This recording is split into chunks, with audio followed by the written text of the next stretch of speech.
Hello everyone, कैसे हैं आप सभी लोग। स्वागत है एक और नए वीडियो में। आज के वीडियो में हम बात करने वाले हैं नियंत्रण एवं समन्वय यानी कि बिहार बोर्ड क्लास 10th के विज्ञान सेक्शन के दूसरा चैप्टर के बारे में बात करने वाले हैं। आज के वीडियो में हम उसके महत्वपूर्ण प्रश्न यानी कि नियंत्रण एवं समन्वय के करीब 40 से 45 महत्वपूर्ण प्रश्न एवं उसके आंसर को देखने वाले हैं। तो इस वीडियो को स्टार्ट करने से पहले हम बता दें आप सभी को वीडियो को गौर से एवं ध्यान से देखना है और हमारी बातों को भी ध्यान से सुनना है ताकि आप कहीं कंफ्यूजन में ना फंसे। और एक बार अगर आप वीडियो स्टार्ट कर दिए हैं तो आपसे रिक्वेस्ट है कि आप वीडियो को अंत तक ज़रूर देखें, क्योंकि वीडियो को अगर आप अंत तक देखिएगा तभी आपको फ़ायदा होगा।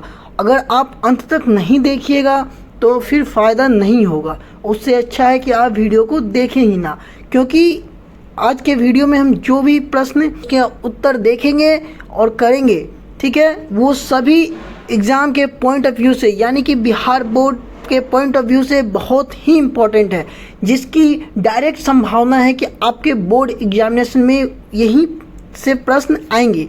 यानी कि इन्हीं स्लाइड्स में कोई ना कोई प्रश्न आपको बोर्ड एग्जामिनेशन में दिखने वाला है, ठीक है। लेकिन ये हमें भी नहीं पता है कि कौन सा प्रश्न, हमें क्या किसी को भी नहीं पता है कि कौन सा प्रश्न बिहार बोर्ड के एग्जामिनेशन में आएगी, लेकिन आएंगी इन्हीं सभी में से, ठीक है। तो बिना देरी किए वीडियो स्टार्ट करते हैं। और स्टार्ट करने से पहले हम आपको बता दें कि अपने दोस्तों सहपाठियों में यह वीडियो ज़रूर शेयर करें और कमेंट करें, बताएं कि कौन सा पार्ट आपको अच्छा लगा, आपके कितने प्रश्न सही हुए, इनमें से कितने प्रश्न आपके कोचिंग वालों ने करा दिए थे या इनमें से कितने प्रश्न आपको आते थे, ठीक है। हम जेन्युइन जो रियल होता है ना वो आप बताएं कि इतने मार्क्स आए हैं, ठीक है। और इससे आपको ये भी पता चल जाएगा कि आप कितने पानी में हैं और आपको इस चैप्टर में और कितना प्रिपरेशन करना है। अगर आपका प्रिपरेशन ठीक ठाक है तो ठीक है, नहीं है तो आप प्रिपरेशन एक बार फिर से इस चैप्टर को करें। करना क्या है प्रिपरेशन के लिए, आपको एनसीईआरटी खोलना है और उसको अच्छे से पढ़ना है, ठीक है। NCERT is the key of success, ठीक है।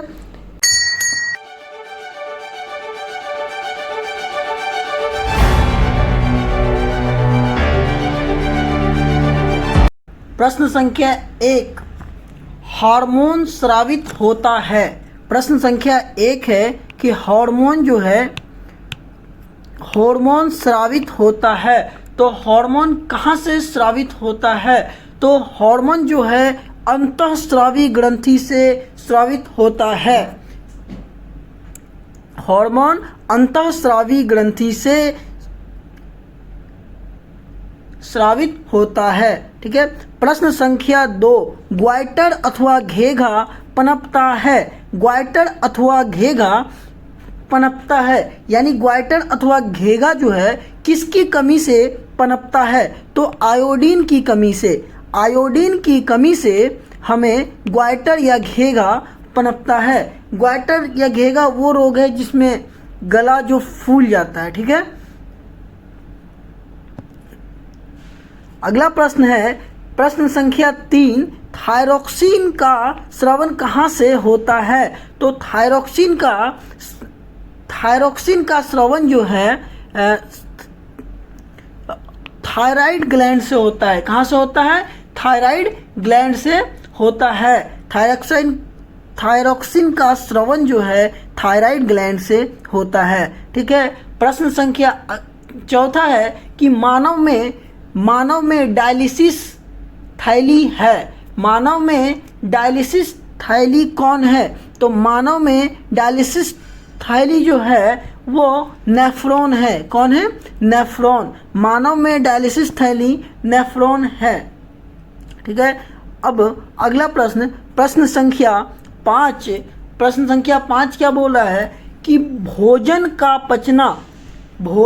पचना किस प्रकार की रासायनिक अभिक्रिया है? तो इस प्रश्न को हम लोगों ने रासायनिक अभिक्रिया एवं समीकरण चैप्टर में भी पढ़ चुके हैं।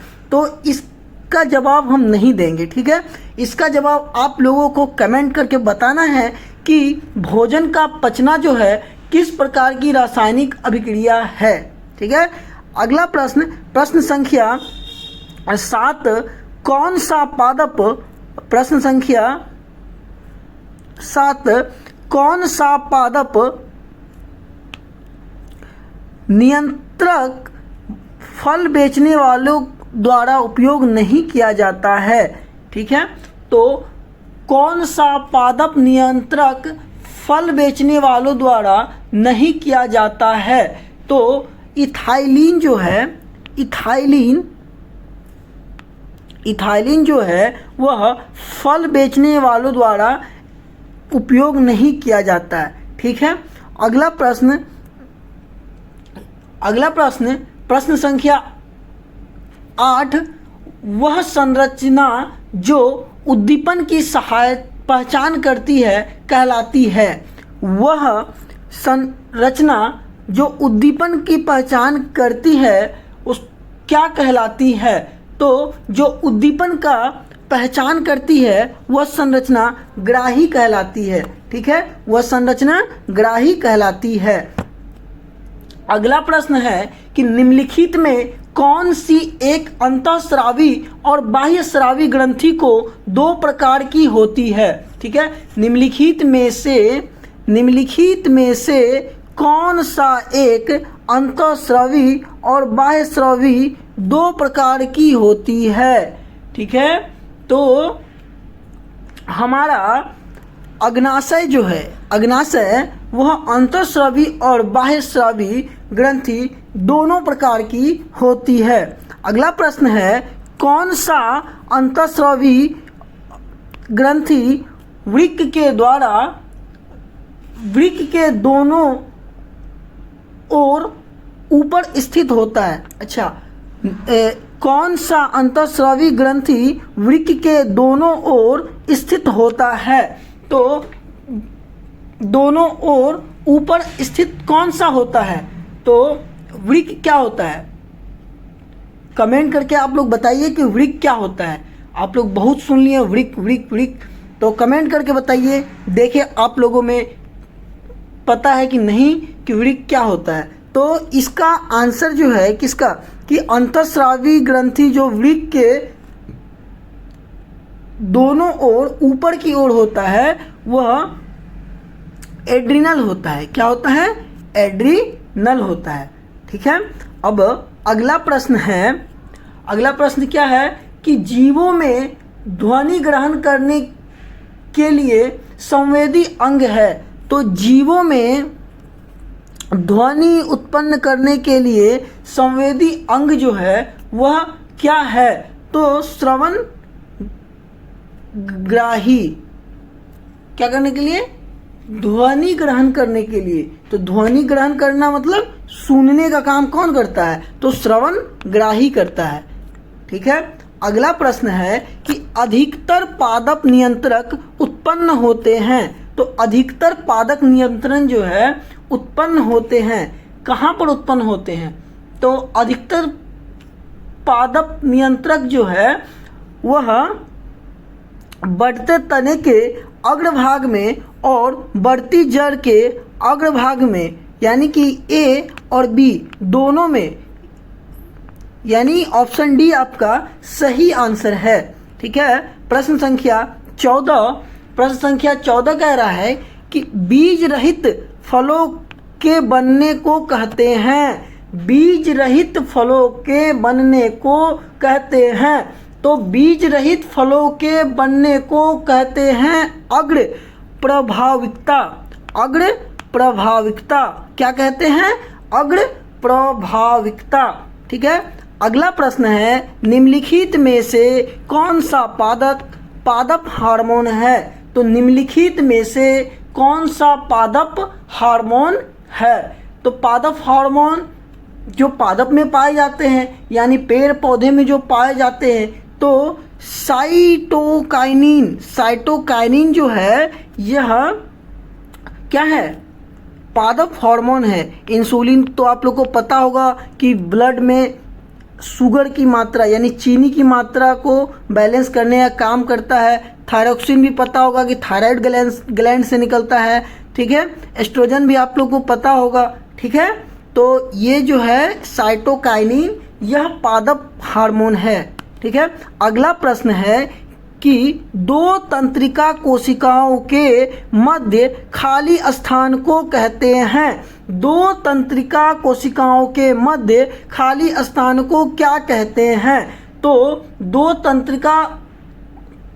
तंत्रिका के बीच में जो खाली स्थान होते हैं, तंत्रिका तंत्र आप लोगों को बनाने आता होगा, ठीक है, क्योंकि इसका प्रश्न भी आप लोगों के 5 मार्क्स में पूछे जाते हैं, ठीक है। इसका लॉन्ग में एक आंसर पूछा जाता है कि तंत्रिका तंत्र की रचनात्मक एवं क्रियात्मक संरचना बनाए, ठीक है। वो भी डिटेल में पूछता है, तो वो आपको पता होगा। तो हम लोग को पता है कि तंत्रिका कोशिका के मध्य में जो खाली स्थान होता है उसको सिनेप्टिक दरार या सिनेप्स कहते हैं। इंग्लिश में क्या बोलते हैं? सिनेप्स। इंग्लिश में सिनेप्स कहते हैं, ठीक है।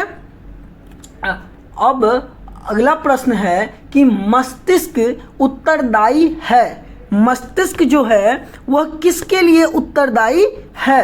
तो मस्तिष्क जो है सोचने के लिए भी उत्तरदायी है, हृदय स्पंदन के लिए भी उत्तरदायी है, शरीर को संतुलन बनाए रखने के लिए भी उत्तरदायी है, यानी कि उपरोक्त सभी के लिए मस्तिष्क जो है वह उत्तरदायी है, ठीक है। अगला प्रश्न है कि किस प्रकार का समन्वय पाया जाता है? किस प्रकार का समन्वय पाया जाता है? तो किसमें किस प्रकार का समन्वय पाया जाता है?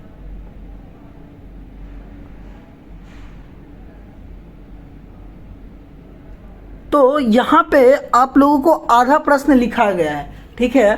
तो प्रश्न ऐसा है कि बहुकोशिकीय, यहाँ प्रश्न होना चाहिए बहुकोशिकीय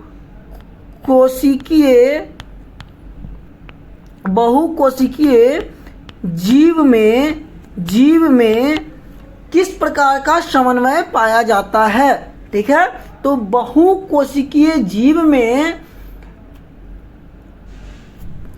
कौन कौन से समन्वय पाया जाता है? रासायनिक समन्वय पाया जाता है और तंत्रिका समन्वय पाया जाता है, यानी कि दोनों उपर्युक्त में दोनों समन्वय पाया जाता है, ठीक है।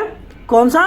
दोनों समन्वय पाया जाता है। अगला प्रश्न है तंत्रिका कोशिकाएं कितने प्रकार की होती है? तो तंत्रिका कोशिकाएं कितने प्रकार की होती हैं? तंत्रिका कोशिकाएं जो है 3 प्रकार की होती है। तंत्रिका कोशिकाएं 3 प्रकार की होती हैं, ठीक है। अगला प्रश्न है कि प्रतिवर्ती चाप कहाँ बनते हैं? तो प्रतिवर्ती चाप कहाँ बनते हैं? तो मेरुरज्जु में बनते हैं। कहाँ बनते हैं? मेरुरज्जु में बनते हैं। प्रतिवर्ती चाप जो हैं मेरुरज्जु में बनते हैं, ठीक है। अगला प्रश्न है शरीर का प्रधान नियंत्रक ग्रंथि किसको कहा जाता है? शरीर के प्रधान नियंत्रक ग्रंथि किसको कहा जाता है? तो पीयूष ग्रंथि को, यानी पीयूष ग्लैंड को, पीयूष ग्रंथि को शरीर का प्रधान नियंत्रक ग्रंथि कहा जाता है, ठीक है। अगला प्रश्न है अंतःस्रावी ग्रंथि होता है। अंतःस्रावी ग्रंथि क्या होता है? तो अंतःस्रावी ग्रंथि जो है क्या होता है? तो नलिका विहीन होता है। क्या होता है? नलिका विहीन होता है। वो बिना नली के क्या करता है? प्रवाह करता है, ठीक है। अगला प्रश्न है कि थायराइड ग्रंथि का अल्पक्रियता, थायराइड ग्रंथि की अल्पक्रियता के कारण कौन सा रोग उत्पन्न होता है? तो थायराइड ग्रंथि यानी कि थायराइड ग्रंथि से कम थायराइड निकले, सक्रिय हो, तो उससे कौन सा रोग हो जाएगा? तो हम लोग को पता है कि वामनता, ऑटो अल्पक्रियता और मिक्सडीमा, ये सभी हो सकते हैं। ठीक है, ये सभी हो सकते हैं। ठीक है, अगला प्रश्न है अग्नाशय द्वारा निम्नलिखित में कौन सा हार्मोन स्रावित होता है? तो अग्नाशय द्वारा निम्नलिखित में हम लोगों को इंसुलिन और ग्लूकागॉन दोनों स्रावित होता है। क्या होता है? दोनों स्रावित होता है। ठीक है, अगला प्रश्न है कि पत्तियों का मुरझाना किस पादप हार्मोन के कारण संभव हो पाता है? तो पत्तियों का मुरझाना किस हार्मोन के कारण संभव हो पाता है? तो वो है एस्कॉर्बिक अम्ल के कारण। ठीक है, पत्तियों का मुरझाना किस अम्ल के कारण संभव हो पाता है? तो एस्कॉर्बिक अम्ल के कारण। दोस्तों बने रहिए अंत तक, क्योंकि स्टार्ट सभी कर देते हैं और आप लोग यहाँ तक आए हैं। शुरुआत सभी लोग करते हैं, शुरुआत करने में लोगों को अच्छा लगता है। जो यहाँ तक पहुँच गए हैं, ठीक है, वो अंत तक ज़रूर बने रहें, क्योंकि अंत में आपको अभी तक आधा ही प्रश्न हुए हैं और आधा बचे हुए हैं। तो किसी को भी नहीं पता है, फिर से हम वही बात दोहराएंगे कि किसी को भी नहीं पता है कि कौन सा एग्ज़ाम में प्रश्न आने वाला है, लेकिन इतना ज़रूर कहेंगे कि प्रश्न यहीं से आने वाला है। ठीक है, तो चलिए अगला प्रश्न है कि स्रावित होने वाले हार्मोन का समय और मात्रा किस क्रिया के द्वारा नियंत्रित की जाती है? तो क्या होता है? पुनर्भरण के कारण। ठीक है, पुनर्भरण क्रिया के कारण। ठीक है, यानी क्रिया के द्वारा क्या हो पाता है? समय और मात्रा नियंत्रित हो पाता है। ठीक है, अगला प्रश्न है जड़ का अधोगामी वृद्धि क्या कहलाता है? तो जड़ का जो अधोगामी वृद्धि है उसको गुरुत्वानुवर्तन कहते हैं। और आप लोगों से एक प्रश्न है कि पौधों का ऊपर की ओर, प्रकाश की ओर बढ़ जाना, उस प्रकाश की ओर बढ़ जाती है। ठीक है, तो इसको हम लोग क्या बोलते हैं? कौन से वृद्धि बोलते हैं? कमेंट करके यह भी बताइए। ठीक है, अगला प्रश्न है पॉन्स मेडुला और अनुमस्तिष्क किसके हिस्सा है? तो पॉन्स मेडुला और मस्तिष्क जो हैं पश्चिम मस्तिष्क का हिस्सा हैं। ठीक है, अगला प्रश्न है निम्नलिखित में कौन सा अनैच्छिक क्रिया नहीं है? ठीक है, निम्नलिखित में कौन सा अनैच्छिक क्रिया नहीं है?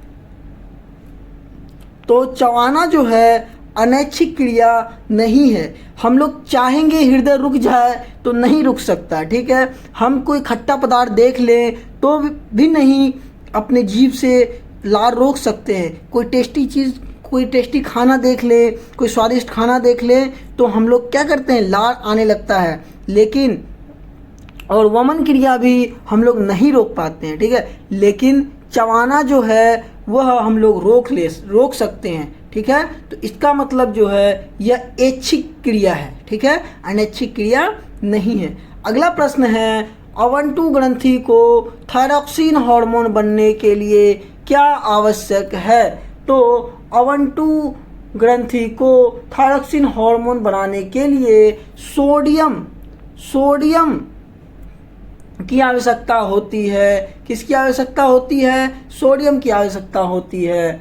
ठीक है। अगला प्रश्न है कि मस्तिष्क का कौन सा भाग शरीर के इस मस्तिष्क का कौन सा भाग शरीर के स्थिति तथा संतुलन अनुरक्षण करता है?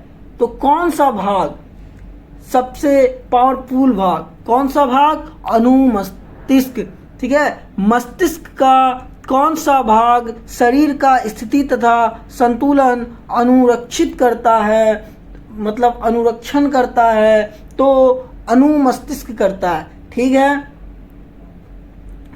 अगला प्रश्न है प्रश्न संख्या जो भी हो 30 है।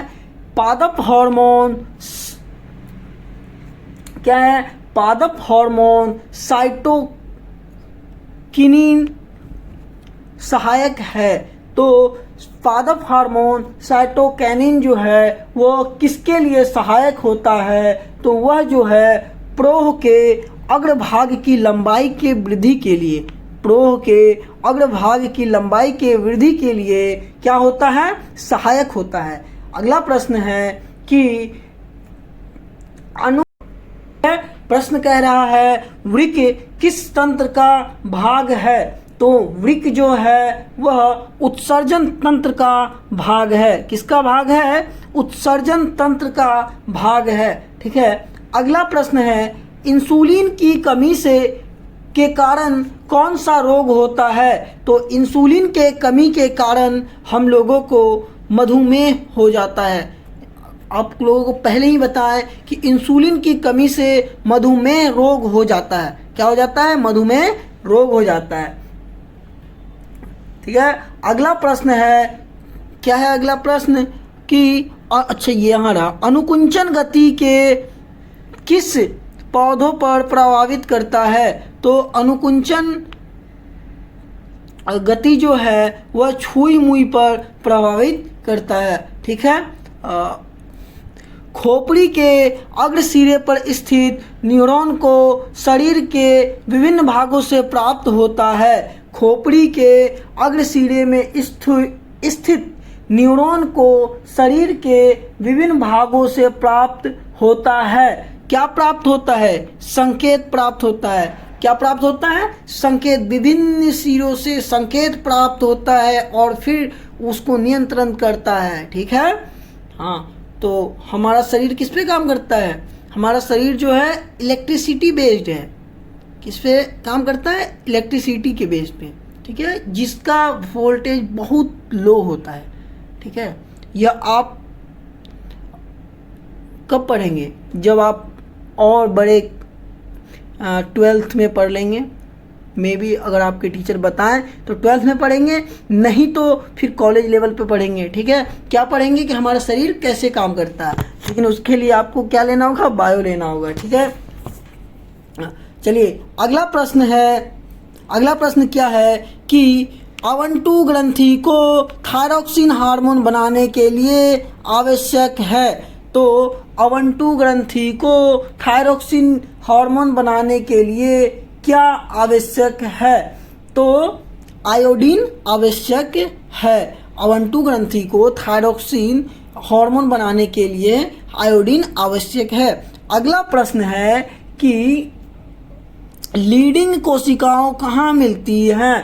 क्या है? लीडिंग कोशिकाएं कहाँ मिलती हैं? तो लीडिंग कोशिकाएं जो हैं वो वृषण में मिलती हैं। कहाँ मिलती हैं? वृषण में। अगला प्रश्न है कि ऑक्सीन पादप हार्मोन पौधे के किस क्रिया में सहायक होता है? ऑक्सीन पादप हार्मोन के पौधे के किस क्रिया में सहायक होता है? तो ऑक्सीन जो है पादप हार्मोन है। ठीक है। वो पौधे के वृद्धि करने में, किसमें? वृद्धि में सहायक होता है। ठीक है। अगला प्रश्न है, क्या है कि तंत्रिका तंत्र का भाग है। तंत्रिका तंत्र का भाग कौन है? तो मस्तिष्क है। ठीक है। रीढ़ है। ठीक है। रज्जु है। ठीक है। यानी कि इनमें से सभी इनमें से सभी तंत्रिका तंत्र के भाग हैं। इनमें से सभी तंत्रिका तंत्र के भाग हैं। ठीक है। अगला प्रश्न है कि एस्ट्रोजन स्रावित होते हैं, तो एस्ट्रोजन, प्रोजेस्टेरोन एवं रिलैक्सिन हार्मोन जो है वो कहाँ से स्रावित होते हैं? तो वह कहाँ से स्रावित होते हैं? एस्ट्रोजन, प्रोजेस्टेरोन और रिलैक्सिन वह कहाँ से? अंडाशय से। अंडाशय से। कहाँ से? अंडाशय से स्रावित होते हैं। ठीक है। अगला प्रश्न है कि इनमें से कौन मादा जनन हार्मोन है? तो टेस्टोस्टेरोन क्या है? पुरुष जनन है। प्रोजेस्टेरोन जो है वह क्या है? स्त्री जनन है। एस्ट्रोजन भी क्या है? स्त्री जनन हार्मोन है। और एस्ट्रियोल भी क्या क्या है? एस्ट्रियोल भी क्या है? मानव जनन हार्मोन है। यानी कि इनमें से सभी मादा जनन हार्मोन है। ठीक है। अगला प्रश्न है, कुछ जानवर जुगाली करते हैं, ठीक है, भोजन को पचाने के लिए। ठीक है। आप लोग देखे होंगे जुगाली क्या होता है? जुगाली होता है कि गाय भैंस को देखे होंगे कि क्या करता है, जल्दी जल्दी, जनरली ये भैंस को देखे होंगे आप, वो उसको आप क्या कहते हैं, नाद कहते हैं ना, नाद में खाना दे दिए। ठीक है। वो नादी में खाना दे दिए और वो जल्दी जल्दी चारा खा गया। ठीक है। अब क्या करेगा, वो बैठ जाएगा, जल्दी जल्दी खाएगा और बैठ जाएगा। अब बैठ के देखिएगा वो मुंह चलाता रहेगा, मुंह चलाता रहेगा और लार निकालता रहेगा, गिराता रहेगा। तो वो क्या कर रहा है? अपने खाना को पचाने का काम कर रहा है। ठीक है। चलिए अगला प्रश्न है कि रुधिर दाब तथा हृदय स्पंदन किस हार्मोन के द्वारा बढ़ता है? किस हार्मोन के द्वारा बढ़ता है? तो एड्रेनलिन। ठीक है। एड्रेनलिन, इसके द्वारा क्या होता है? हृदय स्पंदन हार्मोन, रुधिर दाब तथा हृदय स्पंदन किस हार्मोन द्वारा बढ़ता है? तो एड्रेनलिन। ठीक है। एड्रेनलिन। ठीक है। अगला प्रश्न है कि क्या है? अगला प्रश्न है, हमारे शरीर में विभिन्न जीवक कार्यों का नियंत्रण होता है। हमारे शरीर में विभिन्न जीवक कार्यों का हमारे शरीर में विभिन्न जैविक कार्यों का नियंत्रण होता है। तो नियंत्रण किसके द्वारा होता है? विभिन्न जैविक कार्यों का। तो वह जो है तंत्रिका रसायनों द्वारा होता है। किसके द्वारा होता है? तंत्रिका रसायनों के द्वारा होता है। तंत्रिका रसायनों के द्वारा होता है। ठीक है। अगला प्रश्न है, क्या है? एस्कॉर्बिक एसिड किस तरह का रसायन है? तो एस्कॉर्बिक एसिड जो है वह वृद्धि रोधक क्या है? वृद्धि रोधक तरह का रसायन है। ठीक है। एस्कॉर्बिक जो है वह वृद्धि रोधक है।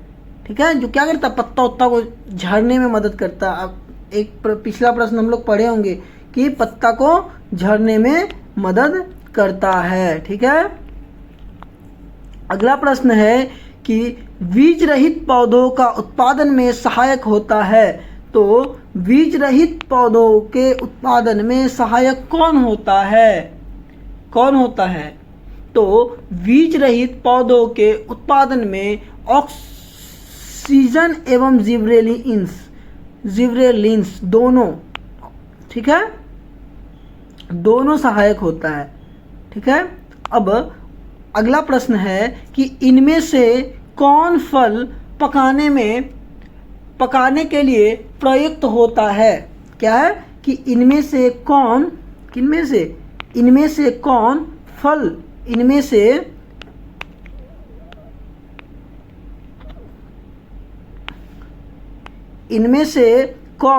फल पकाने के लिए प्रयुक्त होता है?